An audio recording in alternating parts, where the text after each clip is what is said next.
पुणे महापालिका निवडणुकीची आरक्षण सोडत जाहीर झाली आहे। 22 जागा अनुसूचित जाती आणि 2 जागा अनुसूचित जमातींच्या प्रवर्गासाठी सोडत जाहीर झालेली आहे, तर 44 जागा मागास प्रवर्गासाठी जाहीर झालेल्या आहेत। या आरक्षण सोडतीमध्ये प्रभाग क्रमांक 37 मधील 3 पैकी 2 जागा महिलांसाठी राखीव ठेवण्यात आल्या आहेत, तर प्रभाग क्रमांक 24 मधील 3 पैकी 1 जागा महिलांसाठी राखीव ठेवण्यात आली आहे। दरम्यान प्रभाग रचना सोयीची करून भाजपनं रडीचा डाव खेळल्याचा आरोप राष्ट्रवादीने केलाय, तर महापौर अभ्यास करून बोलत नसल्याचा पलटवार भाजपनं केलाय।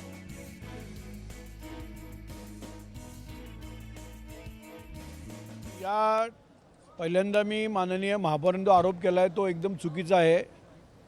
मला असं वाटतं की पुणे शहरामध्ये प्रत्येक विषयामध्ये महापौर निगेटिव्ह बोलत चालले आहेत, कारण त्यांना निवडणुकीनंतरचा निकाल दिसायला लागला असं मला वाटायला लागलं आहे। महापौर नेहमीच अभ्यास न करताच आरोप करत असतात आणि परत त्यांना मागं यावं लागतं 2 पावलं, असं अनेक विषयात झालं आहे। राज्यामध्ये भाजपचं आणि केंद्रामध्ये भाजपचं सरकार असल्यामुळे त्यांनी या सगळ्या प्रशासकीय अधिकाऱ्यांना हाताशी घेऊन त्या प्रकारची प्रभाग रचना करण्याचा प्रयत्न केलेला आहे। बऱ्याच ठिकाणी त्या प्रकारच्या नियमांची तोडमोड करून टेकड्यांच्या दोन्ही बाजूला असणारे प्रभाग जोडण्याचा प्रयत्न केलेला आहे, नॅशनल हायवेच्या दोन्ही बाजूला असणारे प्रभाग जोडण्याचा प्रयत्न केला आहे। मला असं वाटतं हा भाजपचा रडीचा डाव आहे। ते पालकमंत्र्यांनी थेट मुख्यमंत्र्यांनी याच्यामध्ये काही सूचना केल्या असतील म्हणूनच अशा प्रकारे प्रभाग झालेत असा माझा थेट आरोप आहे।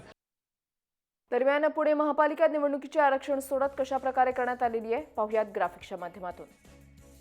पुणे महापालिका निवडणुकीचे आरक्षण सोडत प्रवर्गांसाठी एकूण जागा अनुसूचित जमाती 2, अनुसूचित जाती 22, नागरिकांचा मागास वर्ग 44, खुला 94, एकूण जागा 162, अनुसूचित जमाती महिलांसाठीच्या आरक्षित जागा 7 ब, पुरुषांसाठीच्या आरक्षित जागा 1 ब,